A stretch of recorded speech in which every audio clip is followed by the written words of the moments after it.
everybody, and welcome back to the UKLC as we are into the finals. Diabolus taking on Fnatic, and one of those teams will be then going up to the Tower Challenge to take on XL, who currently sit at the top of the tower. Yeah, and both these teams had quite decisive wins, so it's going to be interesting how they go head-to-head.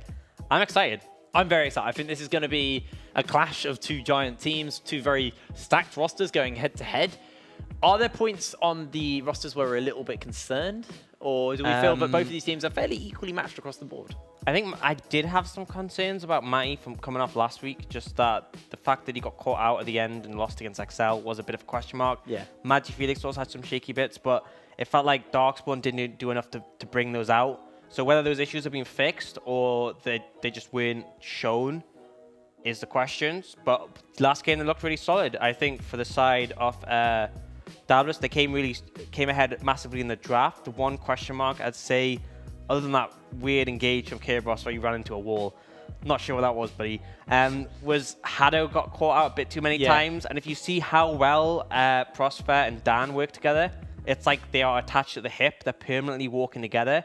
And I think if Hado plays over aggressive again, they will catch him and they will make, they'll just butcher him. And I think, Diabolus have had a moment to sit back. They watched that last game. They saw what went wrong for the side of Darkspawn. Fnatic, they've had a short break, and then they get to go straight into this game. So yeah, there's quite not as much time to unwind. But before we go a little bit further into this, let's take a look at our rosters. Starting up on the blue side, I believe it will be Fnatic Rising. So Shikari's going to be in the top lane. You've got Dan in the jungle, Felix as the mid laner. But we're actually going to look at Diabolus first because I'm getting the wrong things. Let's have a look at that. Kerberos, Monkeys, Krogson, Yusa, and Hado. So yeah, I think Yusa looked great last game again, but the big MVP was Krogson on that Cassiopeia. I don't think we'll see him getting it again. It would be a big question mark if they gave it over to him, unless they had a good matchup where they'd be able to shut him down, but it didn't look like that was possible last game. All right, now let's have a little look at the Fnatic roster starting up. Nope, that's we just really want to see Diabolus here. That's all I'm going to say. There we go. Shikari, Dan, Felix, Maddie, and Prosper. You saw them 2 minutes ago, but they're back. Yeah, I mean, exactly the same roster. We're not having any of that fluid movement between the LEC teams. We are just going to stick. I actually spoke to Prosper in the break, and he said they were thinking of bringing Reckless down, but he said he's good. So, yeah, nearly. I feel like this is Maddie's chance, man. I mean, they've got a lot to he had a good game last game because, again, criticism where criticism is due. Against XL, he cost him the game. Yeah. I'm bluntly going to say he did. But on that Kai'Sa game, he seemed to be playing with absolute confidence. And that's my big concern is when you make a crucial mistake like that decides a game, especially one that was to decide who is the tower, well, not to decide who faced the tower champion. And I think Fnatic would have put up a good fight against Enclave. I think it can shake your mentality. And the fact that he showed he still has complete confidence in the last game gives me hopes that he's just going to brush it off and keep going. I mean, this is definitely going to be probably one of the closer games from today so far. The first 2 games were very one-sided. You know, Diabolus showed that they were one of the stronger teams here in the UK. Fnatic also just proving that point. Yeah. Now, one of these teams is going to go out. And they really want to get into this tower challenge, not only just for the points, but for the pride of saying, no, we are one of the top teams here. Yeah, absolutely. And I think it would be huge if Diabolus managed to take out Fnatic. Because up until now, the Academy teams, XL and Fnatic, are undefeated bar each other. Yeah. And although we don't like to completely separate like them, because I think these teams can challenge them, I think it is a big sort of bounty on their heads that a lot of these teams want to be the first ones to take out one of the Academy teams, because in a lot of people's eyes, it would be a big upset. I think they're closer than people think, but I do think there's a lot of pride on the line. If you manage to take out one of these Academy teams, you're definitely going to be looking good. Well, we're through into picks and bans. Zoe going to be the first ban from Diabolus, and I want to talk a little bit about Yusa coming into this picks and bans because I was about to say I don't expect him to get the Lucian again. Yeah, I feel like Yusa is one of the avenues to open up Fnatic and actually excel this team into a more dominant spot going into the mid game as the Yasuo gets banned away by Diabolus, which I think is fair enough. I understand why, because I know Krogson isn't the person who's most willing to play Yasuo, and I think that champion is best in mid and bot. I think top, there's some rough matchups for him. So understandably, Darius. Yeah, understandably, they ban that away on the blue side, whereas that means Fnatic can now actually take that Urgot off the table, so not going to see the Urgot Scion, thankfully. And interestingly enough, an Ezreal ban comes out, so trading off these top 2 AD carries, but remember, with the 9.3 changes, I don't think that's as impactful. There's still a lot of good options on the table. Kai'Sa, we've seen, had great effect. Sivir's still pretty solid. There are plenty of other options. Well, I expect if Fnatic don't ban out the Sion, Kerberos will just first pick it because it's a comfortable first pick for them. Unless Fnatic have something in their wheelhouse ready. I would not want to first pick Sion. I think last patch, sure, but people have been playing so much more Yorick as a split pusher. It's not even the patch change, it's more people have just developed into it. I like the Cassiopeia ban, especially with Krogston being so strong in it. But I think if you pick Sion, you risk Shikari just taking a split pusher that is just always going to win against you. And there are options on the table, like the Aurelia, like the Yorick. So I'd like to take something a bit safer here. I think there are options, but looks like Kirb's just going to go for the Sion. So, I mean, it's a staple top laner, and he's played it consistently, and he's never going to be not useful as a big tank. Just my concern is Shikari can play split push style. Yeah. A lot of people think that just because Shikari isn't the most aggressive, he can't split push.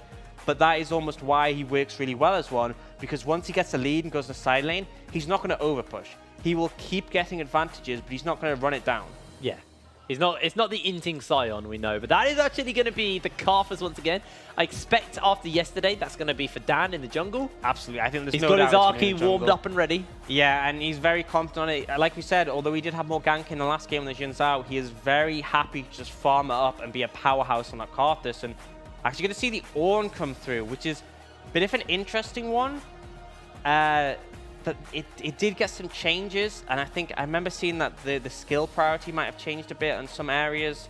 I'm not sure if that has been set in stone. I saw some tweet about it, but one of the things they did change a while back is the pillar doesn't disappear yeah. when you start the charge. If you buffer the pillar, I think he, in my opinion, he's probably better as a support, but it'll be interesting to see where they put him. It's an interesting one to take as a support, especially so early.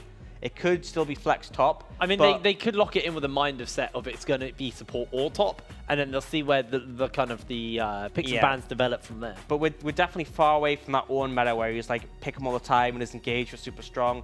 He's a bit better up close in terms of managing his pillars and such and getting that CC, but his ult is no longer engaged from 5,000 miles away. Yeah. All right. Well, that's going to be a Braum, so which is a good pick. The big counter into the Ornn because you just block it with that Unbreakable. Almost impossible to stop that from going off. Yeah, and I like the Jhin Zhao as well because it's really solid into that Carthus.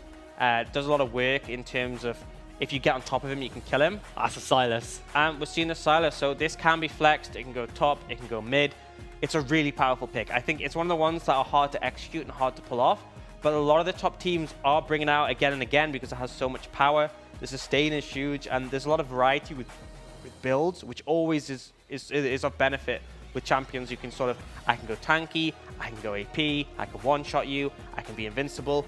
And the big thing is going to be what ults you can take from the other side, because I think all three are pretty solid options. I think the Sion obviously gives that CC, as does the Braum, and then the Jhin Zhao is really useful when you have the extra mobility as well. All right, well, Ryze and Sivir are going to get banned away as we move into the second ban phase. Curious to see where everything's going, because Fnatic definitely have quite a lot of flexibility in their picks so far. They haven't really revealed their hand too much, as the LeBlanc also getting banned away, looking like they're trying to pinch out Krogston. So most likely looking to send this Sylas mid lane. Yeah, I think that's a likely thing. It does raise a question of what they're going to put top. I would like to see them pick a split pusher. And I mean, I think they could pick an AD carry in this fourth pick. You have priority over Diabolus. They've just banned out the Sivir as well. So you could pick something like the Kai'Sa this early. I'm not sure if you'd want to take it without knowing the enemy AD carry, but it's going to be a strong pick. And then you're in a situation where they still don't know where the Ornn is. You could potentially have your last pick and put a great split pusher, or you could take something else to round out your composition. So that's the direction I'd want to go. And it looks like they will take that Kai'Sa. Now goes over to Diabolus, and they're left in a situation where the AD carry priority has gone down. I do like the Tristana because it was sometimes used as an old counter to Kai'Sa, which seems weird to say when Kai'Sa is such a new champion. But she has made a bit of a resurgence back in this meta. And, you know, if you do jump on the Tristana, she has a lot of options to deal with you. Yeah, she can bust the shot you out, she can jump out herself, she can just turn and kill you if she has enough items under her belt. All viable options. All viable options. And this is Yusa, you know, one of the ADs who I place a lot of faith in the UK scene as far as like our ADs go. And I feel if there's any AD that's going to be able to go toe-to-toe with Xmadi and Prosper, it is going to be this Diabolus bot lane and Yusa and Hado. So see what they're going to be locking in as their mid lane pick here for Diabolus. Yeah, this is the crucial moment because I expect it to be the Sylas mid, and I think it would be nice to put the Ornn support. but it could vary in so many ways that they could end up count pick a mid. They go for the Orianna, which historically has been quite a safe blind, so I think that's a fairly smart pick, especially as it suits Krogson's champ pool. And now the question will be, what do they take in support? And it's actually going to be the Pyke. Man, he's here. This is one of the things we said at the beginning of last week, is Prospere wants to prove that he has arms. He's picking Pyke. A crucial thing about this is that champions only have so much HP, okay? Especially when you look at the pool from Diabolus, bar Sion, who's invincible basically, but they have the Karthus and the Pyke.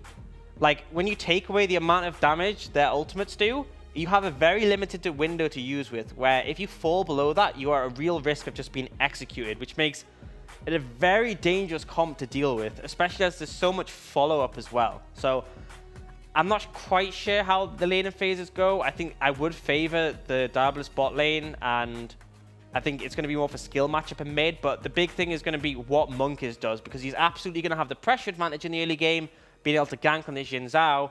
And we've seen before, Dan will just farm up into Oblivion. Can he make something happen before Karthus becomes an ult bot who's unstoppable? I mean, we did say we wanted this game to be explosive, minus maybe the Karthus jungle. I'm expecting this game to be very action-packed.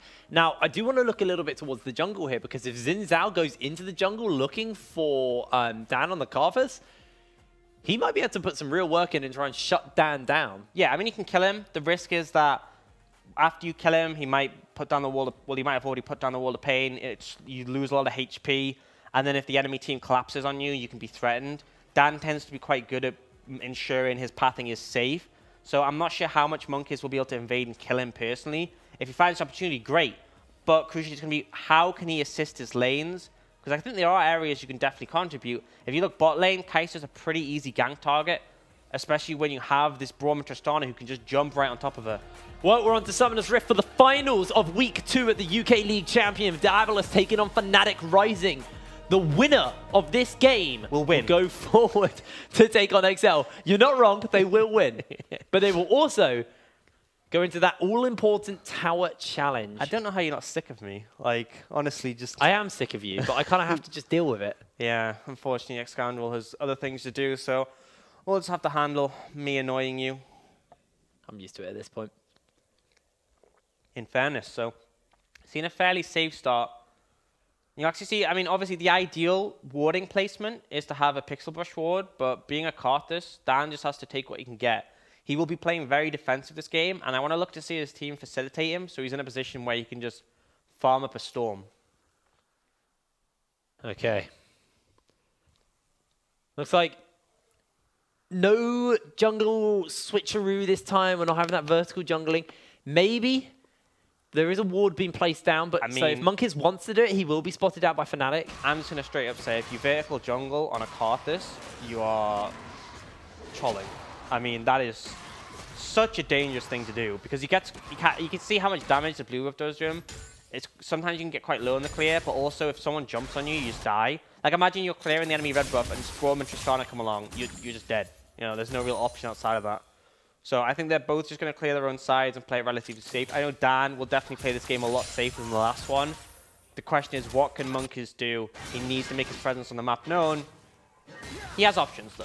I think top is a long lane, so you can always gank Shikari once you have your red buff. I think mid lane, if Sylas goes aggressive, he has limited tools to escape. And then bot, if your bot lane isn't permanently shoving in, you have potential there. So a lot of options is always going to be good for a jungler who wants to gank a lot. And C's actually looking mid already, but only level 2 and no red buff. Yeah, it doesn't have that red buff, which would be big. But imagine Felix actually uses the dash. That's really big.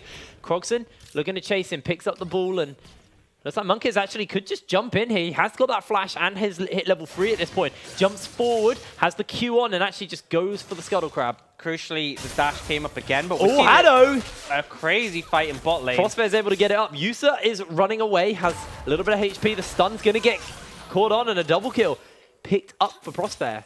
And just a complete outskill. We talked about that lane, how the Tristana and the Braum can play that well, have advantages, but they just got completely outskilled by the Kai'Sa and the Pyke. And I think they went a bit too early. I mean, at level 2, it's not necessarily the best situation. Oh, curb. Forced the flash. Shikari just doing so much work in this lane. And this might be a counter I didn't really know about, because he seems to be really countering the Sion. The percentage HP damage cutting through him. Dan's looking to gank here. He's invaded into the jungle. He's looking for Kerberos. Does have that wall of pain. Shikari's chasing. That's going to be the wall of pain. The Q connects, and Dan finds himself a kill on Jungle Karthus at level 4. Yeah, it's not what you expect to see, but he will take an opportunity when it's there. Oh, Magic Felix might be on the receiving end of a gank himself. He's getting knocked up and burnt down as Krogson will be able to auto-attack him to death with that clockwork wind-up. Mankis will help him push the wave in as well. Yeah, just as things are starting to look very Fnatic favored, they will find some life in terms of this mid lane. Magi Felix, arguably the least consistent member in competitive, does get punished for his aggression. However, I mean, I'm going to talk about that bot lane. That 2v2 just should not be happening. I feel like maybe Yusa and Hado pulled the trigger too soon by going in at level 2. I think when you're level 3 on the Braum and the Tristana, you're in a much better position to trade because you have that Unbreakable, but also that that stand behind me, so you can make sure you're on top of Yusa.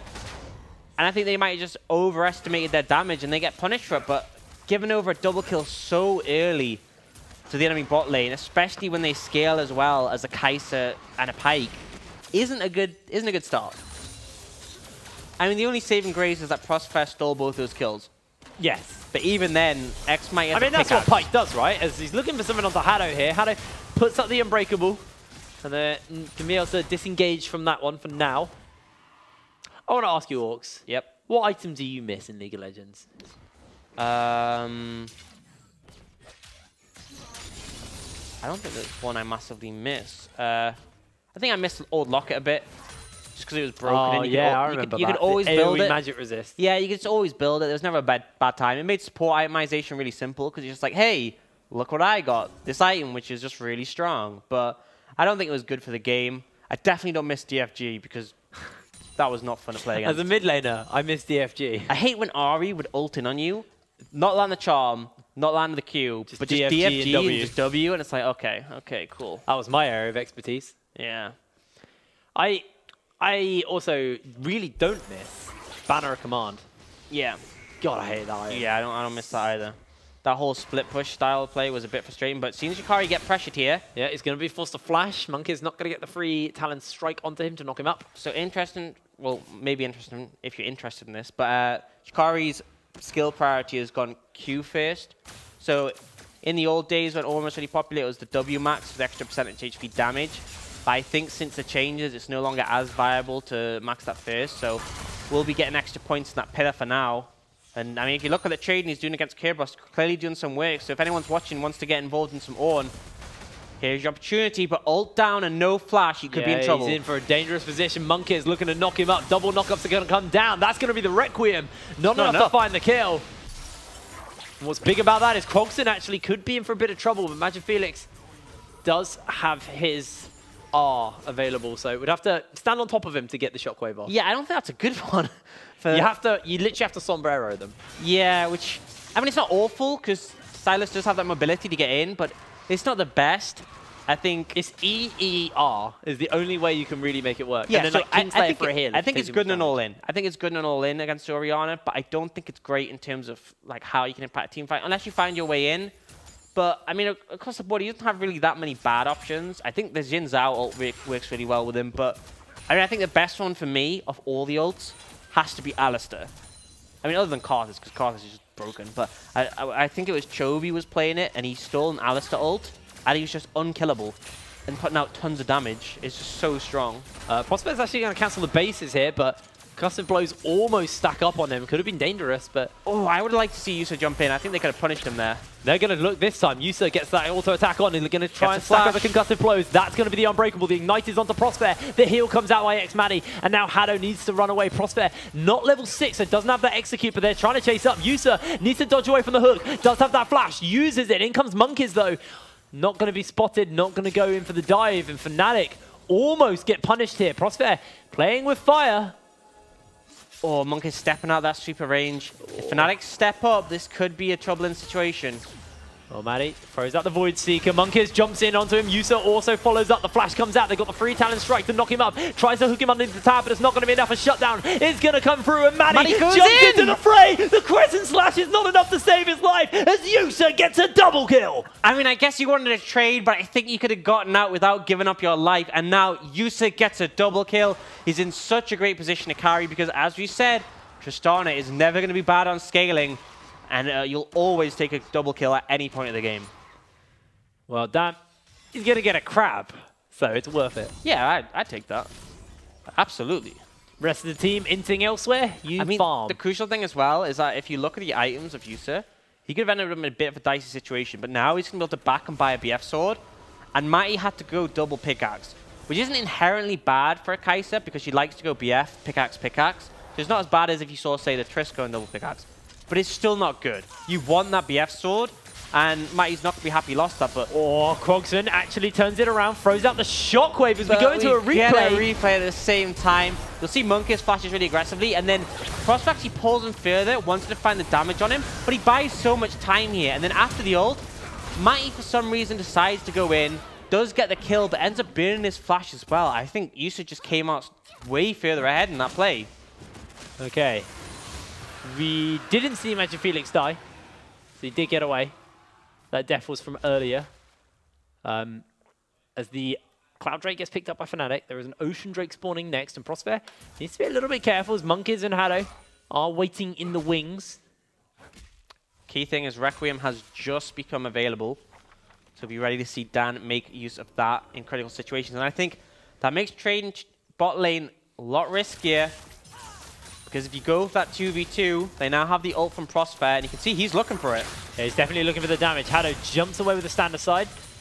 And Maddie not going to be able to follow up, so Requiem not going to be fired off quite yet, but you can see the Diabolus bot lane definitely pressuring in for plates here onto Fnatic, really starting to put some work in as those plates are going to go down, but a goal picked up, and that's going to be the Glacial Fish. Might just be in for trouble. Yusa going in for the tower dive, 2v1, but Maddie's trying to turn it around, doesn't have that killer instinct, throws out the Void Seeker, gets dodged down, and now Monkeys is joining in. X-Maddie in a dangerous place for the moment. Wards are going to get cleared out, and X-Maddie is out of there. Smart decision from the Diabolus bot lane to back off. I mean, you may think they had the HP to make that dive, but crucially remember, the Karthus ult is available, and the Runic Echoes is picked up on Karthus. I think if they went further, they could have risked dying, but now, not only do they get that one kill, which is onto the AD carry even better, but they start to take out these turret plates, a ton of gold over to Diabolus, and they're in a great position in this early game. Well, Fnatic are trying to get their hands onto the Rift Herald. They've got pressure in the mid lane with Magic Felix pushing in Krogson, and Kerberos trying to contest this at Shikari.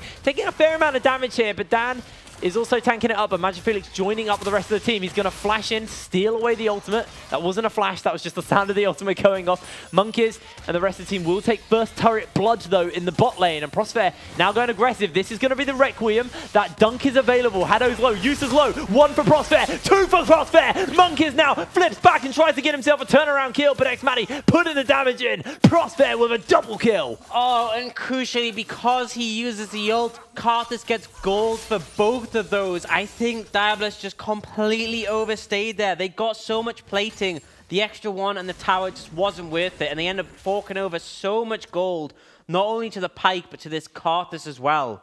And the big thing is also the Presence of Mind gets procced that way, so he's gonna have his ulti back even quicker. His ult was halfway already. Call of the Forge God, in comes the Cyan ult. Krogson just flashes away, dodges both parts of the ram.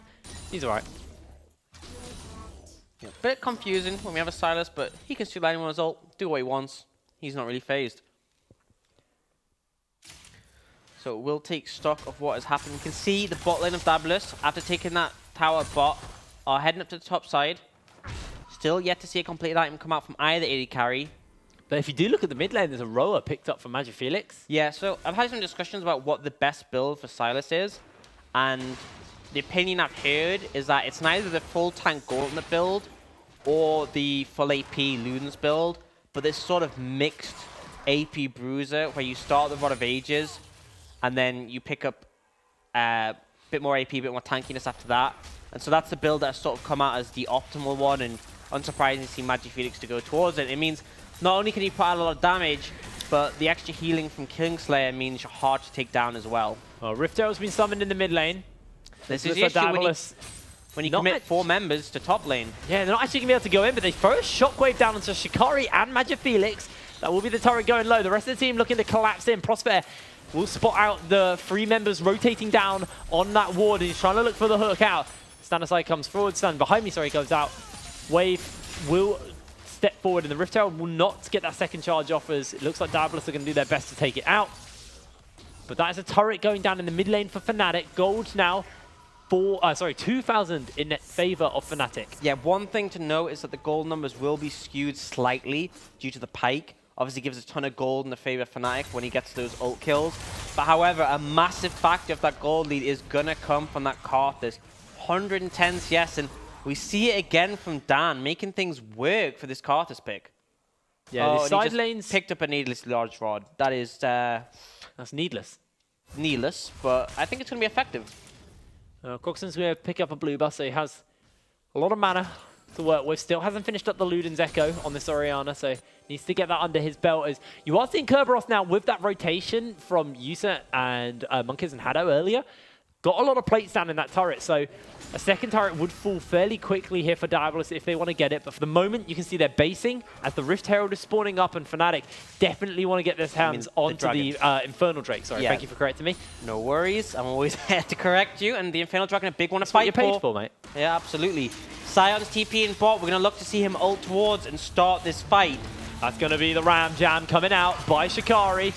Followed up by the Requiem. Maddie jumps onto Kerberos, but Kerberos is actually doing a good job of tanking away. The dunk comes down by Prosper. He's able to find himself a reset kill onto 1, but Yusa now trying to chase up. Kerb trying to jump away. Magifelix gets the stun onto him, and Yusa is jumping out of the fray. Kerb tanks up a lot of damage, and the the Infernal Drake is continuing to go. Magifelix steals the Braum ultimate, and the Infernal Drake will fall as Yusa and Croxon looking to jump away. That's going to be the Glacial Fissure out by Magifelix onto Croxon. No shockwave available. Yusa's putting the damage onto Prosper, but Haddo now stepping forward as Magifelix jumps onto Yusa with a Kingslayer. A charge from the smash by Kerberos is coming out.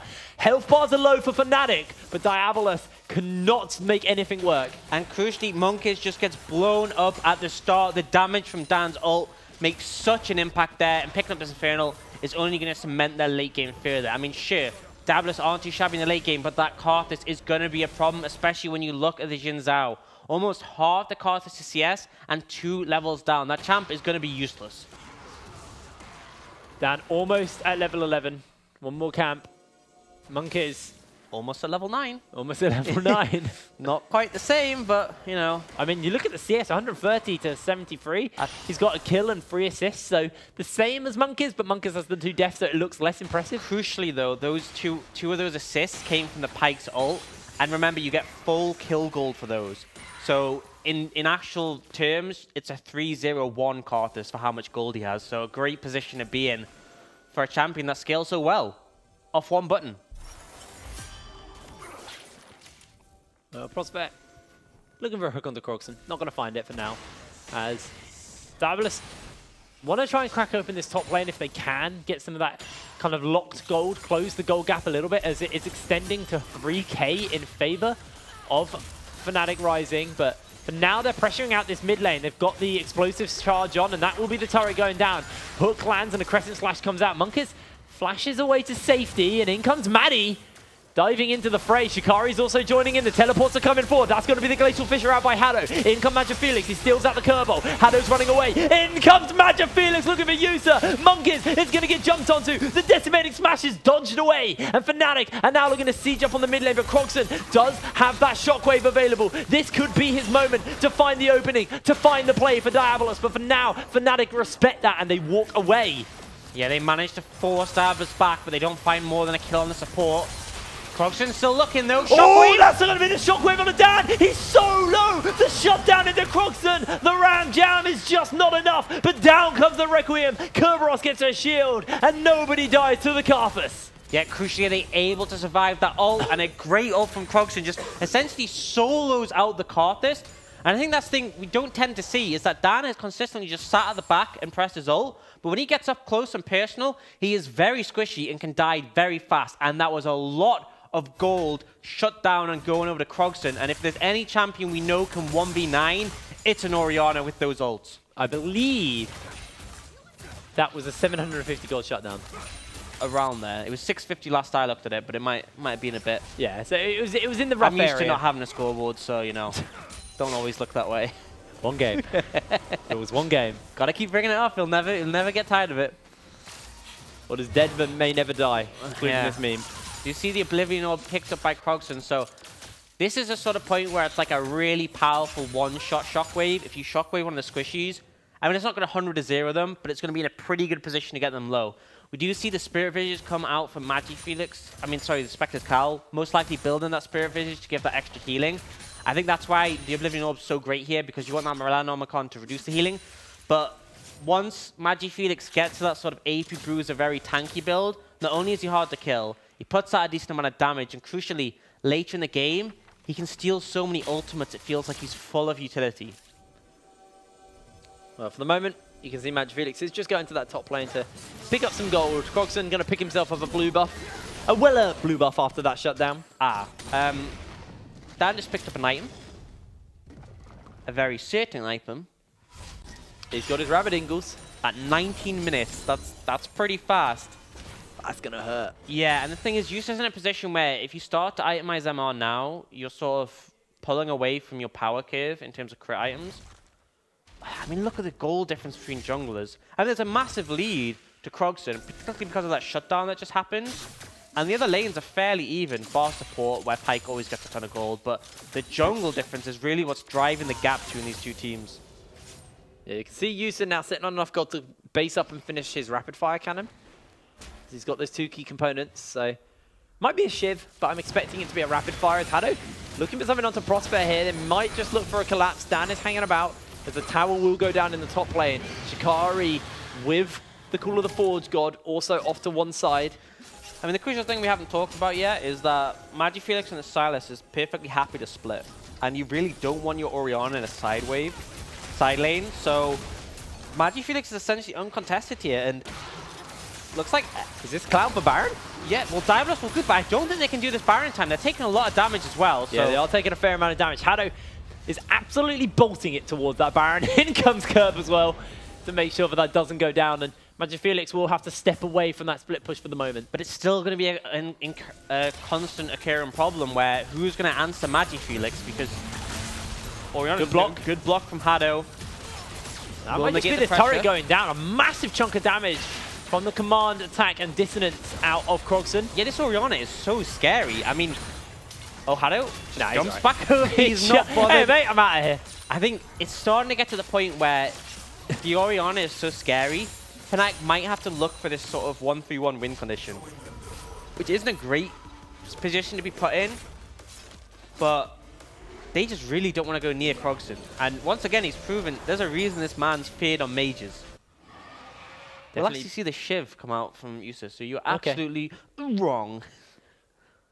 I mean, it was 50-50. Yeah, okay, could you explain to the audience at home why you'd go for the Shiv, maybe over the rapid fire cannon on Tristana here? I think Shiv has a little bit more attack speed, and also the AoE is quite useful. Well, one is a wave clearer. I mean, because you're talking about a situation where someone might have to handle Magifelix's waves.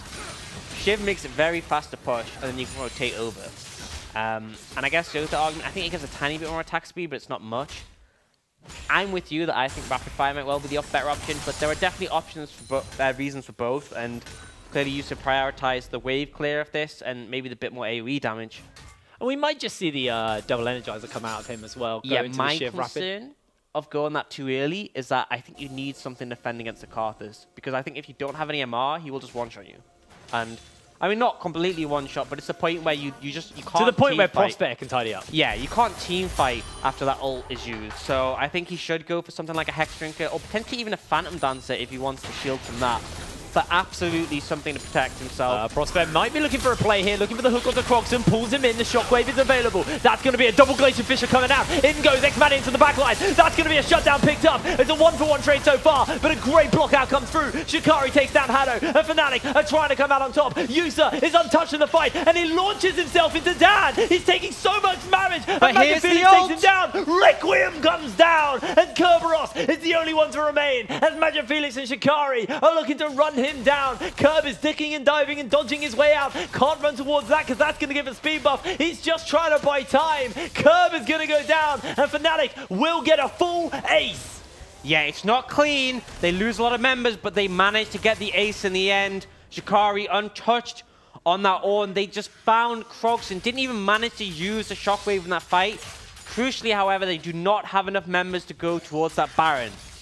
And one thing to talk about that we haven't mentioned up till now, big changes for Ornn means that he can upgrade all of his teammates' items essentially for free. So he's already upgraded one of his, but he's going to be able to start offering these out to teammates as he gets higher and higher level. And that definitely... He's got 2 at the moment he can give. So I believe Dan's Rabadons will definitely be one. Yeah, I think the Infinity Edge from Yusa is a big one.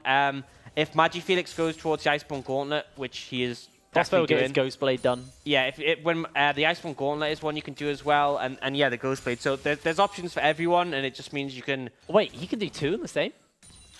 He can do his own twice. I did not know he could do that now. He can upgrade 2 of his own items, and then he can upgrade...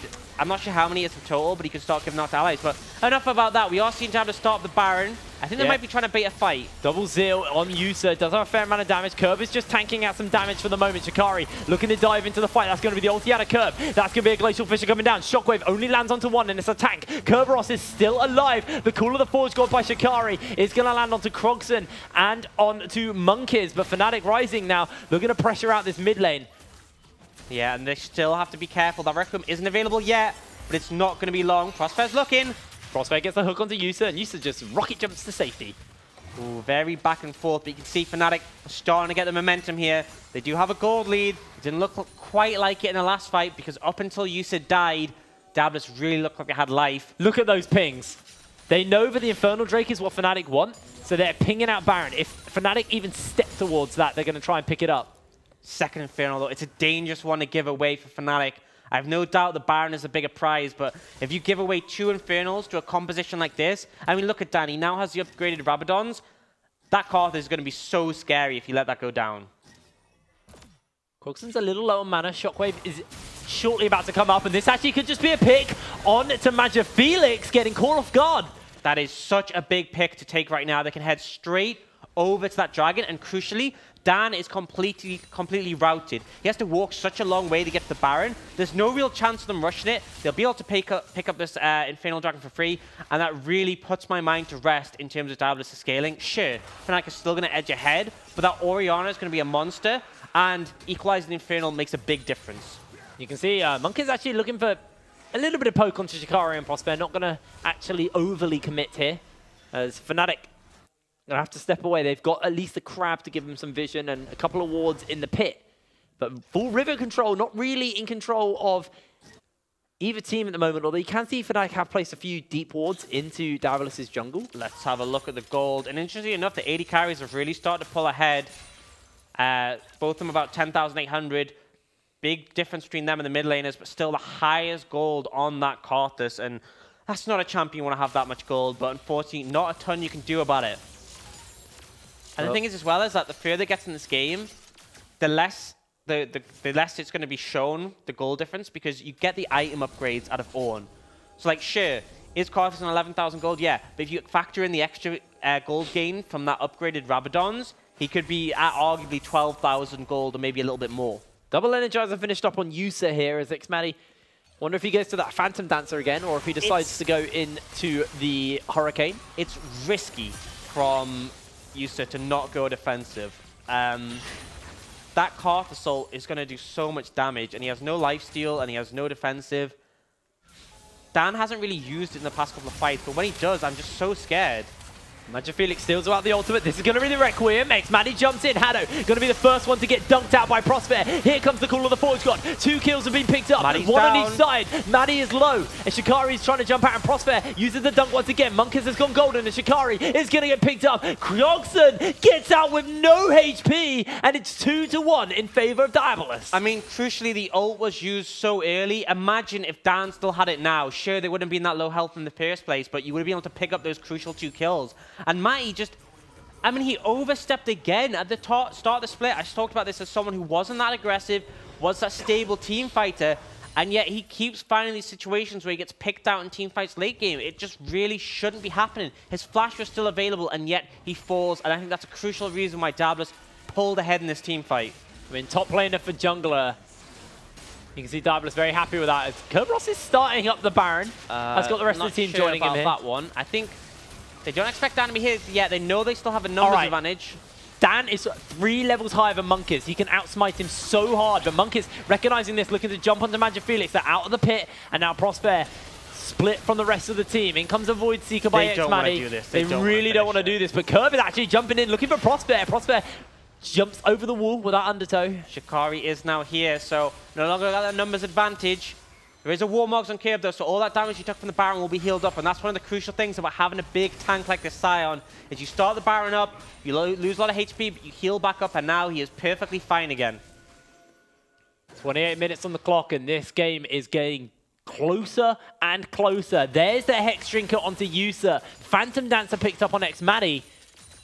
And we have the Iceborne Gauntlet finished by Magifelix, so a lot of big item power spikes here. Crucially, Yusa knows the pressure of this next team fight, so he's taken a stopwatch as well, and this could be the deal breaker, because you stopwatch that Requiem, you shut out 80% of Dan's effectiveness as a champion. And even if the Requiem goes off, you can just stopwatch the dunk from Prosper. There's all sorts of things you can stopwatch. Which also denies Prosper the reset. Yeah, and it can crucially put him in a bad situation, so it's going to have a great amount of use here. I also think that when he builds into a GA, it's going to be a really solid item because, again, if you don't get the kill on Pike, the ult doesn't get a reset. If they go to GA, you don't get the reset. And that was actually checking forward, but they're lacking vision, and they're just going to start the Baron up. It's on 3k already. It's already very low, but Fnatic Rising terrified of what this team are able to do. And Diabolus just saying, cheers for the leash. 4k HP on it. The shockwave goes wide. This is big. Diabolus looking to go in. Hado jumps away, and the rest of the team are just going to disengage for the moment. All 5 members stand, but the shockwave is so crucial for Diabolus' team fight, and it is down. It is on cooldown. Fnatic looking to go back onto the Baron once again, and Diabolus trying to close in onto them. Yusa, full HP, can do a bit of work here. 6k HP onto that Baron, and Fnatic taking some poke. It looks like the Baron is just going to reset. Diabolus, neither team wants to 50-50. They know the risk. I think the big concern for Diabolus is that Dan is 2 levels higher, and the big concern for Fnatic is that they don't want to take that risk. I actually think Yusa just trolled Monkiz so hard there. He auto-attacked the Blast Cone. I think if Monkiz could have got to the other side of the Blast Cone, he could have used the Blast Cone to get on top of Dan and potentially kill him. But Dan's backed off, and they're just going to start up this Baron again. Prosper's in the area, but Dan's nowhere near. I think they just finished this. Hook's going to come down, does land onto Yusa. 5k, here comes the Requiem. The dunks are going to be available. Shikari's closing in. Requiem doesn't do too much. Baron does get picked up by Diabolus. The fight is starting to break out. The Glacier Fish is down. Diabolus running low on HP, but they're inside the pit. This is a dangerous position as Kerberos is tanking up so much damage. Yusa is forced to jump out. Dan's going to be the first victim of the fight. And now Fnatic are trying to buy some time. A shockwave by Croxton comes out, and Prosper is chasing in. Yusa goes 1v1, throws out the Blaster Shot. In comes the Void Seeker. Down goes Prosper. X does not flash. The spot. The flash is used by Prosper. He's trying to get it, and he gets the Ignite down. Now Monkiz is stuck in a dangerous position. 4 members of Fnatic surrounding him, and he's going to go down. 4 members of Diabolus fall. And the death timers are long. Only the top of the support available. I think Diabolus are just going to lose their base here. Fnatic starting to push in. They have a wave. It's going to be tricky. The Baron, I think, will make them able to defend the Nexus, but they are definitely going to lose that inhibitor. And crucially, the Baron goes over to Diabolus, but the fight is Fnatic Rising's. The key shockwave actually was, I think, Magic Felix stealing it from Croxton as well in the pit. So what I thought was a big shockwave actually was just for a pick. The inhibitor will go down, like you said, but they do still have that Baron, like you just said, to defend versus the Fnatic Siege. Such a back and forth game. I mean, we said it. We said it was going to be close. We said it was going to be a nail biter, and so far it has been. This gives me so much faith, though, for whoever wins this, going up versus XL. Oh, it's going to be such a... It's going to be tooth and nail, that game. Yeah, and absolutely. Right now, taking stock of the items, another upgrade item passed over. Now the Prosper got the upgraded Ghost Blade. This Pike, very strong. You saw how much damage he was able to do to Yusa, even not being able to connect his ult because of the flash. In a great situation. And now, Magifelix closing in on that level 16, and that's such a big power spike because in the course of a team fight, you can steal essentially 3 or 4 ults from the enemy team as long as he survives long enough. And if you look at his build, he's gonna survive long enough. Yeah, he's very, very tanky at this point. Building towards that, Zhonya's Hourglass got the Seeker sitting in his inventory. Has hit that level 16 sorry, now. I'm looking at Dan, not Magic Felix. But Magic Felix he's got an Ice Pawn. He's got a Spirit. He's got a stopwatch as well. He's Yusa's still available now, and Mighty got one as well, so they know the pressure for the next team fight is big. Well, Yusa has got a couple of members with Baron around him. You can see Magic Felix has stolen away Kerberos's ultimate, so he can be an engage tool, and we highlighted how tanky he was. Shockwave is going to be available. That's going to be a hook onto Haddo as Magic Felix takes a little bit of poke from Krogson. Diabolus just going to step away. Could take a hook here. Not going to happen. Diabolus playing it safe. If you look at the mid wave pushing in, if they lost a fight there, they would lose the whole game. So they take the safe route. They go clear out mid. They're going to reset. They might look to push bot and get that turret still sticking out. Potentially the dragon as well, but I think Dan's going to head over because he's got earlier plans than that. And remember, this will be the last elemental dragon of the game. Both teams evenly matched right now, but if Dan takes this one, it's going to edge them slightly ahead for that Elder Dragon race. Yeah, we'll give them a little bit of an advantage. Double Cloud means they're going to be very fast around the map. I mean, Dan doesn't need to be particularly fast. He just needs to press R. Yeah, I mean, why not? But crucial thing to look at is that the Guardian Angel finished on Mighty and the Mort of Malmortius for Yusa. So both of them investing heavily in defensives. And I feel like at this point, the game has very much become about these AD carries. Sure, Dan and Krogson pump out a lot of damage, but you have to see what the AD carries are capable of in the team fights. And so far, Yusa has impressed me more than Mighty has. Yusa's had an incredible game, and I think he's been a solid backbone for his team in this series. But he needs to come up big in one more fight. That might just be enough for them to find an opening. But here you can see Prosper's looking for a bit of poke, but look how much damage he takes. Ow! He will heal up because of the passive from Pyke, but still, it felt so close to him going down. Crucial thing to look at is the lack of summoners on both bot lanes. No flashes available, and Dan's down as well. We'll have a quick look at the goal at the bottom. You can see there is lots between everyone. People starting to get towards those end late game builds, but crucially, if you look at the carries, Yusa on 15,500, edge slightly ahead of Mighty, but Mighty is not far behind. Yeah, he's a bit of a ways off getting that GA though. That's the problem, is the gold for this next item is pretty substantial.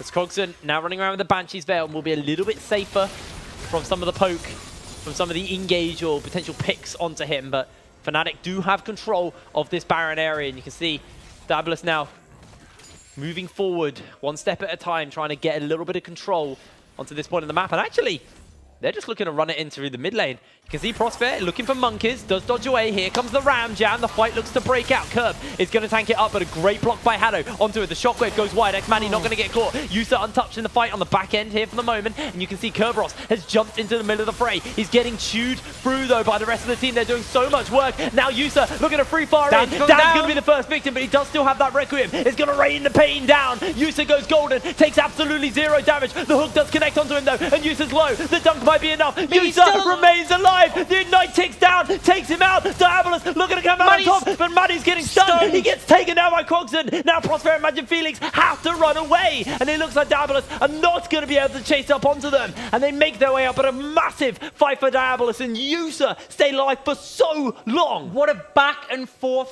fight. I felt like Diabolus got the advantage, and Fnatic started to pull back, but in the end, Maddie falls down, and now it's 2 members against 4 for the side of Diabolus, and I think they're just going to push to the end at this point, because why not? I mean, you've got 14 seconds until Dan's up. You can see Magic Felix steals away the Crescent Slash, does have that ability available. The Shockwave lands onto him. He's getting chunked. Forced to use that ultimate, gets jumped into the fight. The healing is absolutely massive. And actually, Krogson is just going to get picked up by Prosper. The health bars are low. Magic Felix is still not dead. He finally falls down, and Prosper is looking to jump away. Curb in the passive form is now going to try and rip through Dan. Forces the flash out, and now they're seeing the knock-up land onto him. Haddo just jumps into a minion. This might just be the ace. Yusa is going to have to try and defend versus this team all alone. Haddo goes down, Prosper finds the kill, and Fnatic hold onto their base. Okay, crucially, they have the wave pushed so deep mid. It's gonna take a lot of time for Fnatic to push it up. The windows are tight. I don't think they can end, and I think they understand that too. They're just gonna head straight to Baron, but that is not the sort of throw you want to give away, because by all means, Diabolus should have had this Baron for free. They should have left after the inhib fell. Didn't have Yusa with them. But instead, they decide to try and end the game, and it costs them dearly. And now Fnatic are going to be able to pick up Baron Nashor for free. Dan has that Requiem available. Krogson now back up level 17 on the Orianna. Hasn't got a death cap available to him yet either, so hasn't got that max range shock, max damage shockwave available. Yeah, absolutely. And again, it's still going to be about the 80 carries to watch. Yusa now switched out his stopwatch for that last Whisper. Wanting to shred through Shikari a bit more, and MagiFelix, very tanky himself. Like I said, started off with a Rod of Ages, but gone very much a tank build, and it just feels like he's so hard to kill, but he also puts out reasonable damage, but then the utility from having all those ults is so significant. And my big thing to say is that Krogson's shockwaves have been so poor these last couple of team fights. He needs to find a big one if they're going to win it out. And if he does, I think that could be enough for Diabolus just to storm ahead. 24 seconds until that Inferno, the Elder Drake is spawning, but Fnatic don't have a turret in the mid lane to deal with, so they might just try and pick up a free inhibitor here as Yusa did get spotted out. They just don't have control of the Dragon area, so Diabolus don't want them to make a base rush. But at the same time, they've secured control of the Dragon area. Fnatic are going to walk the minions up, and this is a favorable situation for them. They're surrounded by Baron minions. It's not a great place to fight in because they absorb so many skill shots. Well, Curb just going to run into the middle of the team. Baron's still up for the moment. MagiFelix steals away the Braum ultimate. He's going to be able to get away. Inhibitor will stand for the moment, but Fnatic now can then move back towards the Elder Drake and get a bit of control. Good moves. They do a sort of loop-de-doop, get a switcheroo, and manage to get control over the Elder Dragon area themselves by pulling Diabolus back. Now Prospect can clear some vision out, and it's the wave priority that Baron gives that facilitates that. Both teams are going to definitely look to fight over this Elder Dragon. This is the fight to decide the game. This is definitely going to be the one. The Elder Drake's already been aggroed, and it's starting to do a little bit of damage to MagiFelix so far, but it looks like for now they're just going to step away. Hook's going to land onto Curb, and Krogson on that flank. Look at the positioning as Yusa is in the mid lane, just trying to push the waves out. I mean, crucially, they have a super wave in the mid, and when the teammates aren't there from Fnatic, the Baron doesn't affect it, so they got the push, and I think they're just going to look to take this Elder. Yeah, they might be able to get this. Prospect speeding his way in, does have that hook charged up. In comes the Requiem, half HP onto the Elder Drake for the moment. Looks like a lot of damage is going to go down. Yusa, it's just going to get dumped. Prospect comes up huge. Doesn't manage to get a second reset though. The shockwave by Krogson will get a 1-for-1 trade, but Curb is so low, and MagiFelix is just 1v2ing Diabolus members left, right, and center. Monkeys are looking to jump away. As you can see, MagiFelix looking to jump in with the chains. Can't quite find the opening. The Elder Drake goes down, and down goes Monkeys. Fnatic might just have done it. They might just have got control, but Krogson wants to find a shot down onto Dan, tries to get himself a bit of damage out, misses out on the commands attack and the dissonance, and now Shikari looking to chase him in. You can see in the mid lane, X-Maddie is making his way down, looking for that inhibitor, and Krogson has to run away, but Dan and Shikari are hot on his heels. He's trying to do so much damage as Dan just gets half health straight away, but you can already see X-Maddie is inside that base doing some serious work. 5 seconds until Haddo's up, 12 for Yusa. Can Maddie do it? The teleports are coming forward. This looks like MagiFelix is joining in. Haddo has to somehow buy the time, has to block out these autos, but the turret is taking too much damage. The Nexus is going to be exposed. This is Haddo trying to do the do or die. Yusa has to come up huge. He's got that damage onto one. The res is coming down. He's going to flash out. Yusa trying to get the damage out, but the Nexus is being the focus here. X-Maddie is flashing away, and Fnatic with a backdoor have done it. They take down Diabolus. Oh, what a close game. I wasn't even sure if they'd get it in the end, but they managed to close it out. Huge from Fnatic. What a back and forth, though. What a back and forth. That game, it felt like there was a point where Diabolus were going to win it, and then it felt like Fnatic were going to win it, and then it just went back and forth. There were like a million points where I felt like either team could have taken it, and it just felt, it came down to a matter of inches. That last team fight, Yusa went to jump out of the Ornal, and crucially, it interrupted his jump, and then straight away Prospect ulted him, and as soon as he fell, that team fight was doomed. And then at the end, when they tried to defend, I mean, Haddo did his best, but it was just a bit too long before the carries came up. And I honestly think if Yusa had come up 2 seconds earlier, they actually would have defended. I think we'd still be in game right now. Yeah. That was a very tight game, but we do have to give MVP to one player, and that is Prosper from Fnatic. I mean, what a game by this guy. Yeah, he played very aggressive with the Pike, and considering you no longer can go that tanky build, you're very squishy, didn't get picked off in that many opportunities, and that crucial ult at the end on Yusa essentially secured the game for him. I mean, Prosper proving that he has hands, and now we're going in for the rematch here. Fnatic Rising taking on XL. Winner of this game will sit as the Tower Champion coming out of week 2. We haven't seen XL this week, but we've seen a lot of Fnatic. Yeah, we have seen a lot of Fnatic, and they've sort of proved why they are one of our top teams, but they were put through the blender by Diabolus, and they did come out victorious, but it was so close. They also have to play 3 games in a row now. That's got to be draining on you. Absolutely. Especially considering that last one was so close. And now you've got to completely mentally reset and go, right, we won that one. Now it's Excel who beat us last week, so more on the cards for Fnatic, but I think it's going to be a great game. It's going to be a great game indeed. We are going to cut to a quick break, and when we are back, it will be XL taking on Fnatic Rising. You don't want to miss this one. We'll see you in a minute.